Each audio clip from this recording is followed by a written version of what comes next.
आज जो कहानी मैं सुनाने जा रही हूँ वह कहानी एक ऐसे सैनिक की है जो युद्ध के लिए गया हुआ था। जब युद्ध समाप्त होने के बाद उसके घर लौटने की बारी आती है तो वह सैनिक अपने माता पिता को फ़ोन करता है और उनसे कहता है कि मैं घर आ रहा हूँ, लेकिन घर आने से पहले मुझे आपसे एक बात पूछनी है। मेरा एक दोस्त है जिसको मैं अपने साथ घर लाना चाहता हूँ, क्या मैं उसे घर ला सकता हूँ? बिल्कुल बेटा, ये भी कोई पूछने की बात है। हमें तुम्हारे दोस्त से मिलकर बहुत खुशी होगी, माता पिता ने जवाब दिया।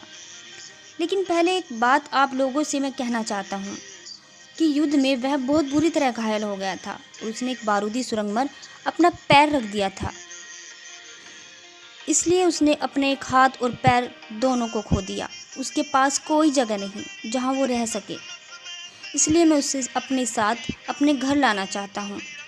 उसकी यह बात सुनकर उसकी माँ बोली, बेटा तुम्हारे दोस्त के बारे में जानकर बड़ा दुख हुआ, लेकिन हम उसके लिए रहने का कोई ना कोई जगह ज़रूर तलाश कर देंगे।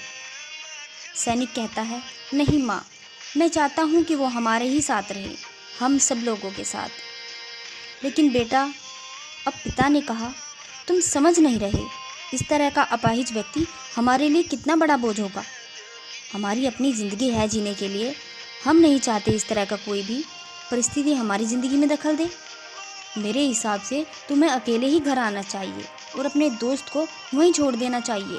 वह अपनी ज़िंदगी जीने के लिए कोई ना कोई रास्ता निकाल ही लेगा। यह बात सुनकर सैनिक फ़ोन रख देता है और कुछ दिनों बाद उसके माता पिता को पुलिस से एक संदेश मिलता है जिसमें उन्हें यह बताया जाता है कि उनके बेटे की एक बिल्डिंग से गिरकर मौत हो गई। पुलिस के हिसाब से वह एक सुसाइड केस था। दुखी माता पिता ने तुरंत ही फ्लाइट बुक कराई और वहां पहुंच गए। वह उन्हें एक शहर के मुर्दाघर में ले जाया जाता है ताकि वे अपने बेटे की पहचान कर सके। उन्होंने उसकी पहचान तो कर ली, लेकिन उसको देखकर उनकी कपकपी छूट गई और होश उड़ गए, क्योंकि उनके बेटे का भी बस एक हाथ और एक पैर बचा था। दोस्तों, यह कहानी में जो माता पिता हैं वे हम में से बहुत से लोगों की तरह हैं जो अपनी सुविधाओं को सबसे अधिक महत्व देते हैं। वे उन लोगों के साथ समय बिताना नहीं चाहते जो देखने में अच्छे व स्वस्थ न हों, जिनके साथ रहने में मज़ा नहीं आता। वे ऐसे लोगों को पसंद नहीं करते जो देखने में सुंदर व स्मार्ट न हों या जिनके साथ वे मज़ा ही ना कर पाते हों, जो किसी भी रूप में असुविधाजनक हो।